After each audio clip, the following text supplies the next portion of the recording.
Manual वाला channel में आपका स्वागत है। इस वीडियो को लाइक कीजिए और इस चैनल को सब्सक्राइब कीजिए। इस वीडियो में हम टीवीएस रेडर इसके कुछ सेल्फ मेंटेनेंस टिप्स पे हम ध्यान देंगे। गियर शिफ्टिंग के बारे में हम देखें तो इस गाड़ी में टोटल 5 गियर है। फर्स्ट गियर डाउन है और मिडल में न्यूट्रल है, और जितना भी आप अप करेंगे उतना आपका गियर इंक्रीज होगा। ब्लूटूथ कनेक्ट करने के लिए आप TVS कनेक्ट ऐप का यूज़ कर सकते हैं। जब आप ऐप डाउनलोड करते हैं तो उसमें आपको साइनअप का पेज मिलेगा। साइनअप पे जो आप फेसबुक, गूगल या फिर क्रिएट एन अकाउंट करके आप अपना अकाउंट क्रिएट कर सकते हैं। अगर आपका ऑलरेडी अकाउंट है तो साइन इन कीजिए, और अदरवाइज आप क्रिएट एन अकाउंट करके आप डिटेल फिल कीजिए, OTP से वेरीफाई कीजिए अपने, और फिर गाड़ी के चेसिस नंबर आप यहाँ पे एंटर कीजिए। फिर कनेक्ट पे प्रेस कीजिए और अपने गाड़ी को ब्लूटूथ से कनेक्ट कर लीजिए।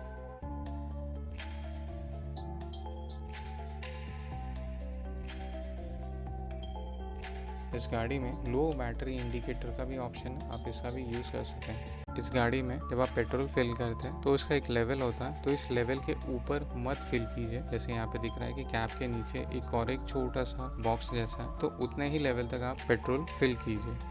इस गाड़ी में चार्जिंग का ऑप्शन है, तो आप गाड़ी चलाते हैं तो इस ऑप्शन का आप इस्तेमाल कर सकते हैं। इंजन ऑयल के बारे में अगर देखें तो जब आप इसका जो ऑयल डिपस्टिक है उसको निकालेंगे तो उसमें एक लेवल रहेगा, आपका इंजन ऑयल उस लेवल के बीच में होना चाहिए। इस गाड़ी में 10W30 का फुली सिंथेटिक ऑयल इस्तेमाल कीजिए। अगर आपको इंजन ऑयल ड्रेन करना है तो इंजन के नीचे साइड एक ड्रेन बोल्ट होता है, उसका आप यूज़ कीजिए। इस गाड़ी में आप क्लच का फ्री प्ले एडजस्ट कर सकते हैं, तो पहले आप क्लच का फ्रीनेस चेक कर लीजिए। फिर जैसे यहाँ पे आपको नट दिख रहा है, इस नट को जो इंजन के ऊपर होता है उसको रोटेट कीजिए, जिससे आपका जो क्लच का फ्री प्ले जो है वो एडजस्ट हो सकता है।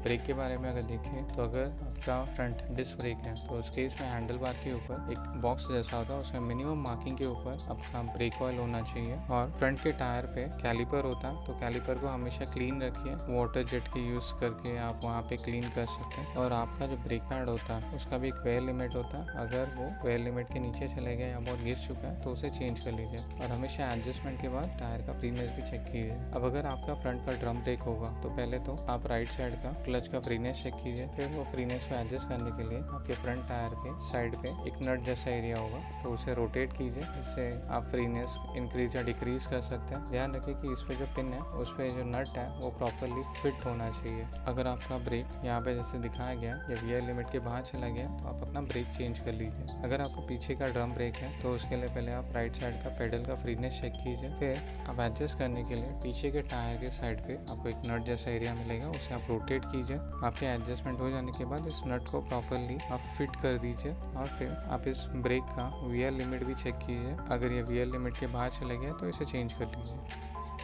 टायर के बारे में आप देखें तो पहले तो आप चेक कर लीजिए कि टायर कहीं ख़राब हो गया है, कट गया है या फट गया है, या फिर वीआर लिमिट के नीचे चला गया तो इसे चेंज कर लीजिए। फ्रंट के टायर पे 25 का एयर प्रेशर मेंटेन कीजिए। अब अगर आप सिंगल राइड कर रहे हैं तो फिर पीछे के टायर में 28 का एयर प्रेशर मेंटेन कीजिए। अगर आपके साथ पिलियन है तो 32 का एयर प्रेशर मेंटेन कीजिए।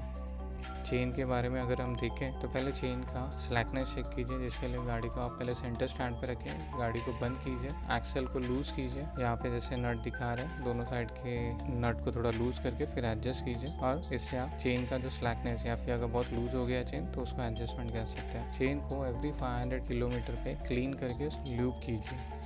बैटरी के बारे में हम देखें तो पहले तो आप लेफ्ट साइड का फ्रेम निकालिए, फिर वहाँ पे आपको बैटरी दिखेगा, उसके जो जॉइनिंग एरियाज होते हैं पॉजिटिव और नेगेटिव का, उसको चेक कीजिए। अगर बहुत रस्ट हो गया तो उससे क्लीन कर लीजिए। और अगर आपको बैटरी का जो वोल्टेज चेक करना है तो वोल्टेज मीटर पे 12 वोल्ट होना चाहिए।